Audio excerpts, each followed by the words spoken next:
Hello everyone, welcome to day 18 of 30 days excel challenge.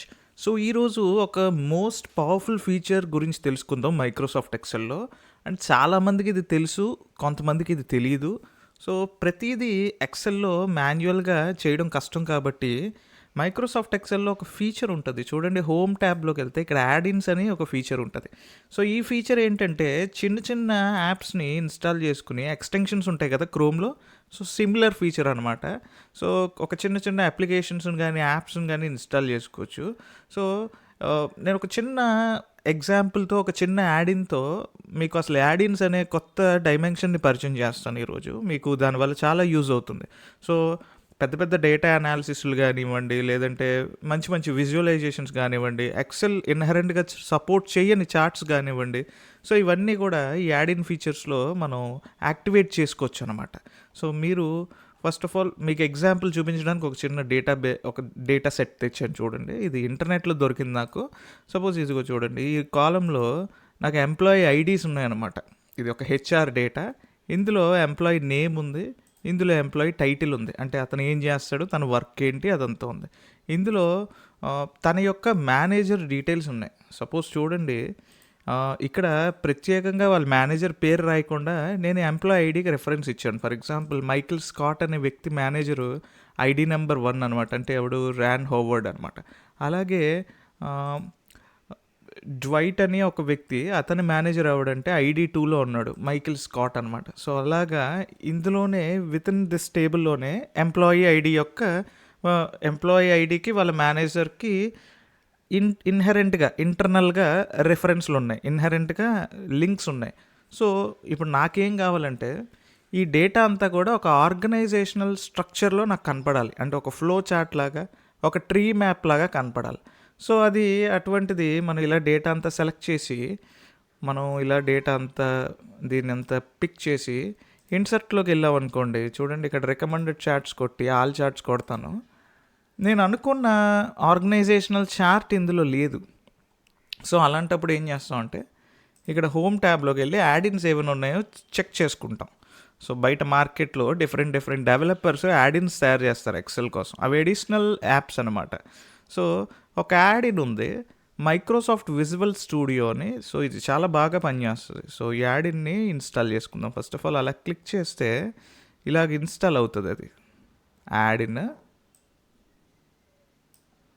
So ఇలాగ continue without signing in కొట్టచ్చు, continue with signing in కొట్టచ్చు. నేను ఇలా without signing in కొట్టాను. So ఇది preview అనమాట. సో మనం ఇందాక డేటా తీసుకెళ్ళి సెలెక్ట్ చేసాం కదా, చూడండి. ఇప్పుడు మనం ఓపెన్ చేద్దాం, మళ్ళీ స్టార్టింగ్ నుంచి వద్దాం. దీన్ని క్లోజ్ చేసి దీన్ని నేను డెలీట్ చేసేస్తాను. ఇదిగోండి, ఇదంతా సెలెక్ట్ చేసి జస్ట్ ఇదిగోండి యాడ్-ఇన్స్లోకి వెళ్ళి ఇలాగా మైక్రోసాఫ్ట్ విజువల్ స్టూడియో సెలెక్ట్ చేసుకున్నాను. సెలెక్ట్ చేసుకోగానే ఆ యాడ్-ఇన్ ఓపెన్ అవుతుంది, ఆ యాప్ ఓపెన్ అవుతుంది. సో ఇది visual studio. So continue without sign in కొట్టగానే different levels of organisational charts వస్తాయి అన్నమాట. సో ఇక్కడ చూడండి, క్రాస్ ఫంక్షనల్ ఫ్లో చార్ట్ అని ఉంది. అది నాకు అంత ఐడియా లేదు. ఫర్ ఎగ్జాంపుల్ బిజినెస్ ప్రాసెసెస్కి కానీ, ఒక స్ట్రీమ్ లైన్ ప్రాసెసెస్ కానీ చేయడానికి ఈ క్రాస్ ఫంక్షనల్ ఫ్లో చార్ట్స్ వాడతారు. కానీ నేనైతే draw.io అని ఒక యాప్ వాడతాను, అది వేరే విషయం. సో ఇప్పుడు ఆర్గనైజేషనల్ చార్ట్ కదా మనకు కావాల్సింది. సో ఇలా ఆర్గనైజేషనల్ చార్ట్ సెలెక్ట్ చేసుకుని ఇందులో మీకు నచ్చిన ఆప్షన్ సెలెక్ట్ చేసుకోండి. నాకు ఇలా వెర్టికల్గా చూడడం ఇష్టం. సో వెర్టికల్ క్రియేట్ నొక్కుతాను. So there isn't enough space around organizational chart C4 to insert a sample table. You can select any layout now to automatically insert a table at 827. Okay, alternatively you can select a cell in an open area and then select the layout. Okay, I just select here. అదేమంటుందంటే ఎక్కడైనా open ఏరియాలో ఒక cell మీద click చేసి అప్పుడు create కొట్టమంటుంది. సరే, నేను create కొట్టాను. So నేను ఇలా క్రియేట్ కొట్టగానే చూడండి, ఇక్కడ ఒక చిన్న టేబుల్ ఫామ్ అయ్యి ఆటోమేటిక్గా ఆ టేబుల్లో ఉన్న డేటాని మాత్రమే ఇది పిక్ చేసి తీసుకుంది. కానీ నాకు అలా కాదు. ఈ టేబుల్, మన దగ్గర ఉన్న టేబుల్ వేరు, ఇక్కడ ఉన్న టేబుల్ వేరు. చూడండి, ఓన్లీ 8 ఎంట్రీస్ని మాత్రమే ఇది పిక్ చేసింది, మొత్తం అన్ని ఎంట్రీస్ని పిక్ చేయలేదు. అంతా కూడా సరిగ్గా పిక్ చేయలేదు. సో నేనేం చేస్తానంటే ఫస్ట్ ఆఫ్ ఆల్ దీన్ని ఇలా కిందకి జరుపుకుని మొత్తం ఇదిగోండి మన దగ్గర ఉన్న డేటా అంతటిని కూడా నేను ఇలా కాపీ చేసుకుంటాను. కాపీ చేసుకుని ఈ టేబుల్ బట్టి కదా కింద ఆర్గనైజేషనల్ చార్ట్ ఫామ్ అయింది. సో నా డేటాని ఈ టేబుల్లో పేస్ట్ చేసేస్తాను.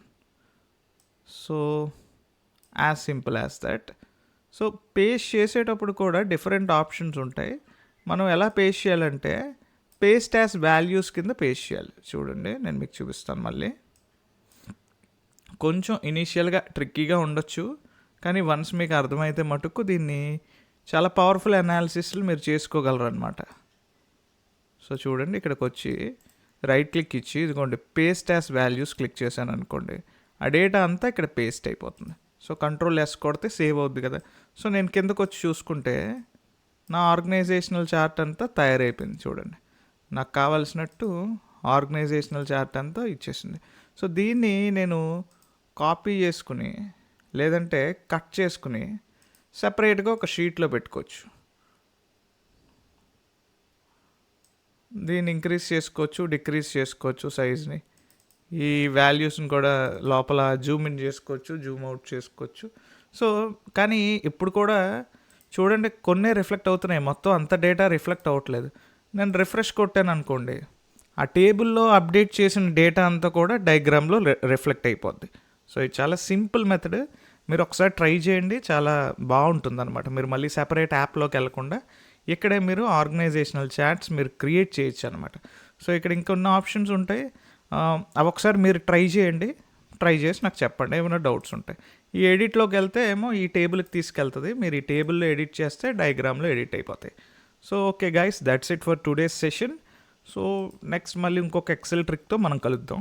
Thank you, have a great day.